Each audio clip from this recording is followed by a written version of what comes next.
Good morning! Tayo po muli magbahagi ng ating devotion sa Psalms chapter 85 verses 1 to 3. Sabi dito, ikaw po, O Yahweh, naging mapagbigay sa iyong lupain.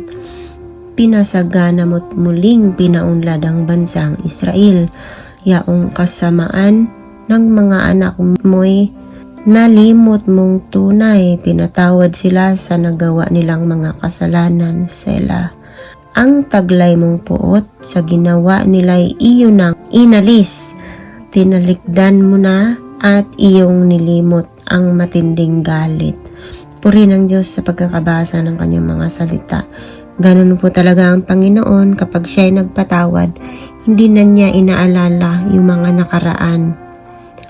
Hindi tulad ng tao, paulit-ulit sa tuwing nasasaling, binabalikan na naman ang mga nagawa sa dati na tila ba laging sariwa, pero yung Panginoon talagang kinakalimutan na niya basta humingi na tayo ng kapatawaran. Pag pinatawad na ng Diyos, wala na sa Kanya yun, nabura na yun. Kaya huwag mahiya po na lumapit sa Panginoon kahit anuman ng mga naging kasalanan natin. Basta sincero po yung ating pagpanumbalik. Tiyak ang Panginoon ay handa tayong yakapin. Yun lang po. Magandang araw.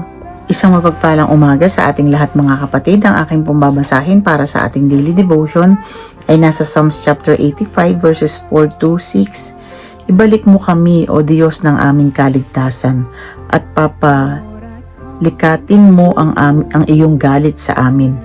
Magagalit ka ba sa amin magpakailanman? Iyo bang ipagpapatuloy ang iyong galit sa lahat ng saling lahi? Hindi mo ba kami bubuhayin uli upang ang iyong bayan ay magalak sa iyo? Amen. Purihin ang ating Panginoon sa pagkabasa ng kanyang mga salita. Muli po isang mapagpalang araw po sa ating lahat. Patuloy po tayo magbasa ng salita ng Panginoon. Ang ibabahagi ko po ngayon ay matatagpuan sa Book of Psalms chapter 85 verses 7 to 9. Ang sabi po dito, kaya ngayon Yahweh, pakita mo na ang pag-ibig mong wagas. Kami ay lingapin at sa kahirapan ay iyong iligtas. Aking naririnig mga pahayag na kay Yahweh nagmula. Sinasabi niyang ang mga lingkod niya'y magiging payapa kung magsisisi at di na babalik sa gawang masama. Ang nagpaparangal sa pangalan niya'y kanyang ililigtas. Sa ating lupain ay mananatili ang kanyang paglingap. Amen. Purihin po ang Panginoon sa pagkakabasa ng kanyang mga salita. Magandang araw po sa ating lahat. Ang bahagi ko po, Psalms chapter 85 verse 10 to 13. Ang kalarapat-dapat at ang pag-ibig ay magdadaog palad. Ang kapayapaan at ang katwiran magsasama-sama ganap sa balat ng lupa. Sadyang maghahari ito, katapatan mula sa itaas, maghahari naman itong katarungan.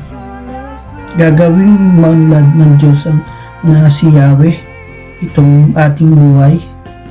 Ang mga halaman sa ating lupa bubunga mainam at katarungan mauna sa kanyang daraanan. Kanyang mga yapak magiging bakas ng kanilang susundan. Amen. God bless po sa ating lahat.